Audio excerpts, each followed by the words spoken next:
Salutare, oameni buni! Astăzi v-am găsit cu un nou videoclip, adică cu un nou joculeț pe canal. Acesta se numește Tom Gold Run. Dacă observați, eu am mai jucat pe aici. Asta e împotriva cuiva și trebuie să dau reclamă ca să mă joc. Deci nu. Aici este unde pornești de început, doar că prima dată arată, uite așa, cu o căsuță mică și o piscinuță cu un pic de scări. Apoi un pic de platformă și un prosop. Apoi un șezlong și platformă mai mare. Și mai mare și șezlongul are o umbrelă și platformă imensă și șezlongul are chiar și suport de picioare. Apoi la casă, prima dată încep cu o căsuță foarte simplă, fără balcon, doar cu 2 ferestre. Apoi se pune și horn și se mai adaugă câteva detalii. Apoi se pune și al doilea etaj. Și al doilea etaj, a treia, de fapt, a patra variantă. Și se mai pun 2 geamuri în acoperiș și se pune și un balcon. Și a 5-a variantă rămâne balconul, dar îi se adaugă și o terasă sau ce-o fi aia. Nu știu. Și observați că am terminat aici toată zona asta și acum sunt la zona asta, unde nu am 14 din astea. Mai am nevoie de 4. Bine, asta e cam mult. Hai să jucăm. Și e cam ca și la joculețul celălalt. Dai în dreapta, te duce în dreapta. De fapt, dai în dreapta, te duce în dreapta, adică exact așa. Dai în stânga, te duce în stânga. Și trebuie să colectezi cât mai mult aur. Dai în sus, sari. Dai în jos, te lași în jos. Upsi, se mai întâmplă și chestii din astea. Ok, dar nu contează. Și casca asta, că te ciocnești de ceva, te ferește tot. Ce înjur. Dacă n-ai casca, atunci pierzi. Dar chestiile astea cu X n-ai cum să le eviți. Și să iei cât mai multe gogoși. Bine că mai sunt și mingi de fotbal și o să mai fie și alte update-uri. Deci nu vă așteptați să fie numai atât. Și vă duce și prin alte lumi. De exemplu, aici m-am dus în lumea snowboard-ului, din câte văd. Da? Și e cam ușor joculețul. Deci uitați-vă, dau în jos, m-am lăsat în jos. Și asta în orice lume, nu numai în lumea asta. Acolo era o chestie de ori 2 gold, care făcea 2 ori mai mult gold. Ca să iei mai mult, evident. Hop, am luat gogoașa. Nu, am ratat gogoașa, dar nu e nimic, mai e una aici. Era să ratez. E un pic greu jocul ăsta, că mă întrebați. Și o să vedeți la final că o să fie și un boss battle, care o să fie mega șmecher. Dar pe aici mi se pare plictisitor, pentru că e încet. Dar poate când vă luați jocul, o să fie mai șmecher jocul. Chiar și așa. Și magnetul te face să iei tot ce e în jurul tău. Și avionul, după cum vedeți, te face să zbori. Și până la urmă e o pisică, adică zbor cu o pisică. O fucking pisică. Ia, nu, cream că a venit boss battle-ul, n-a venit. E bine, cam așa se vede când vine boss battle-ul. Nu mai e nimic, ca și cum ai aterizat din avion, nu mai e nimic în față și vine o dubă imensă, care e a tipului ăstuia rău. Ia, acolo era tunelul, bă, tunelul lui. Nu, l-am ratat, Dar nu e nimic, oricum era mult mai greu decât să iau tot goldul de pe avion. Și ratez o grămadă de mingi dacă zbor. Ia uitați câte mingi sunt. Oleo! Lasă goldul ăla că mai pot eu să adun. O grămadă pot să adun chiar. Ia uitați, tipul ăsta. Tipul ăsta e camioneta. Și tipul ăsta e furăcios rău de tot. Fură aurul din bănci. După cum ați văzut și acolo la început, îl mai vedeți. Oh, easy. Glumesc, e foarte greu, bă. Noroc că am dat așa, pentru că dacă nu la faza asta eram pierdut. Oh. Aha. Ziceți voi că nu sunt pro. Oh, nu, la viteza asta în tunelul lui, care include, fiți atenți ce include. Ia uitați. Uitați-vă ce include tunelul lui. Uite, cum să mă feresc să fac asta? Am 5 bombe? Am. Dacă nu aveam aici, pierdeam. Sari. Hop. Aha, aici sar peste, aici pe sub, mă feresc de câteva mașini peste. Iau gogoșile. Mă feresc și de chestia aia. Pe sub, sar. Pe sub. Iau gogoșile. Și acum pot să-i dau. Dai. Acum apăs pe cu ambele degete. Dai, că vreau să iau cât mai mult gold. Două fele.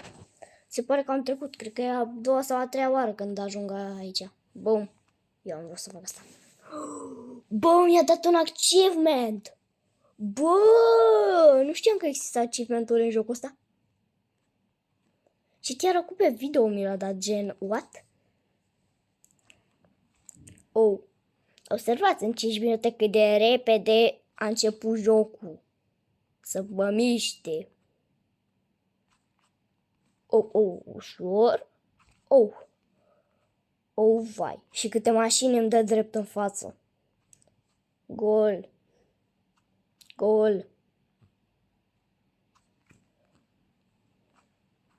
Ok. Era acolo Google și nu contează, mai sunt.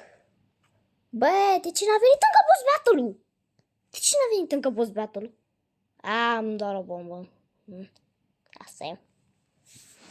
Da, asta că am terminat.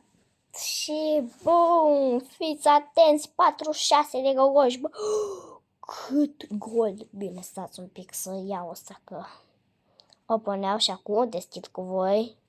Unboxing. Yes! Mi-a dat din alea, mi-a dat diamante. Yes!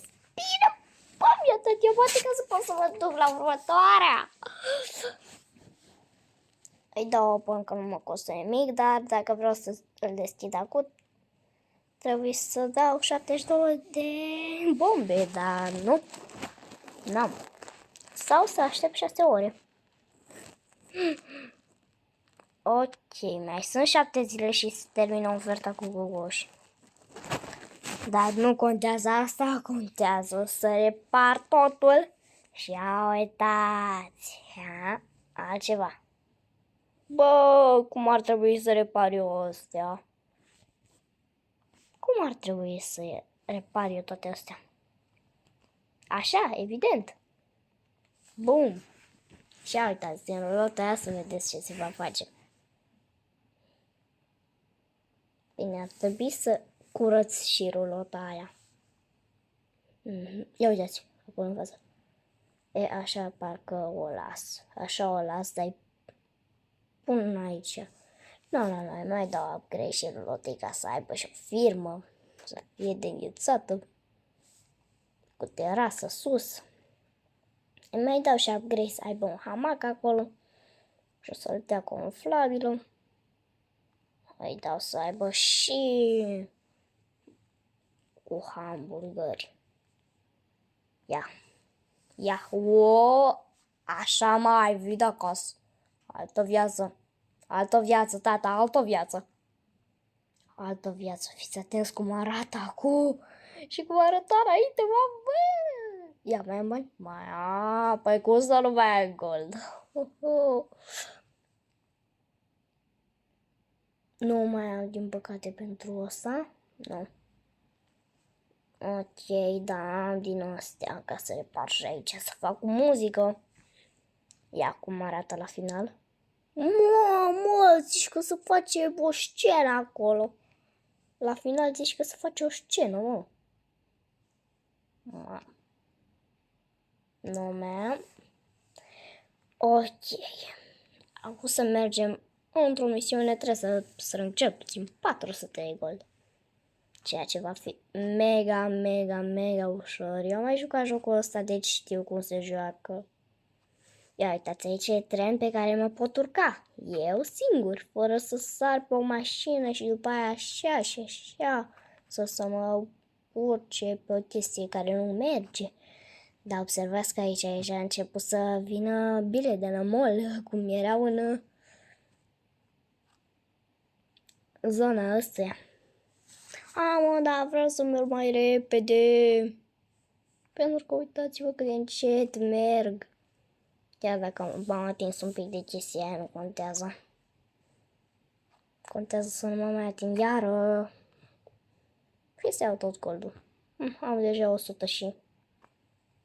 Ziceți în comentarii cât am. Pentru că am 200, cred că am 205, nu? Stai să-i dau gold. Băi! De ce s-a auzit partea aia? Aia nu contează, mai sunt. Eu las. Bum! Băi! Eu vreau să dau gol, nu așa. Bum! L-am prins. Deci dacă vin dintr-o parte, atunci nu se dă gol. Trebuie să vin drept din față. O să sar și peste porți. Mamă, bă, da, câte mingi. V-am zis eu că sunt o grămadă de mingi. Cu o grămadă de goluri. Nu, deja am 300 și... Stai să mă ciocnesc de slăpul ăsta. Ca să se mai ducă din alea. Ok. Nu știu ce achievement-uri am. Deci ar trebui să încerc să fac chestii mai speciale. Cum a fost chestia să mă dau de perete cu casca pe mine. Bine, aș putea să pierd acum deja. Pentru că doar vreau să ajung. Bine, dar clar nu o să terminăm lumea acelui câine. Pentru că ați observat că acum e câine, nu mai e pisică. Și stați, am și skinuri. La fiecare nume, de fapt la fiecare lume, îți dau un skin nou. Vi-l arăt după ce pierd. Ok, e cam nasol acum. Sus și mă duc cu așa, ori doi. Mă, cât de repede! Noroc că nu mai aveam stelele deasupra capului, dacă nu, atunci pierdeam. Și gol! Șuți gol! Șuți gol! Gol! Ok, am dat un pic mai încet, pentru că știam că aici o să fie o fază foarte grea. Și cu agilitate multă. Și nu am vrut să am chiar atât de multă agilitate. Bă, dar nu mi-a dat încă boss battle-ul ăla de care vă ziceam. Că nu e tunelul ăla boss battle-ul. E o mașină mare. Eu am vrut să fac asta. Dar am văzut că la un achievement... Nu! Ok, nu contează, pentru că oricum. Uitați-vă cât gol l-am strâns și am și două din alea. Și 33 de gogoși. Ok, hai să-i facem ultima upgrade a rulotei, bă. Ia. Wow, uitați-vă cum arată. Câte șmecheri. Bă, o să sare și televizor și raplicări, sare chiar și placă de surfing.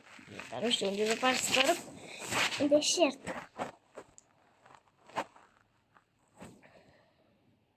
Ok, aici văd că e max. Să știți unde nu am o reclamă, nu. Da, să vă mai prezint despre joc. Sau lăsați. Dar dacă v-a plăcut episodul de azi, eu o să mai fac episoade cu acest joculeț. Ok, ia, fiți atenți. Vezi că l-a ridicat.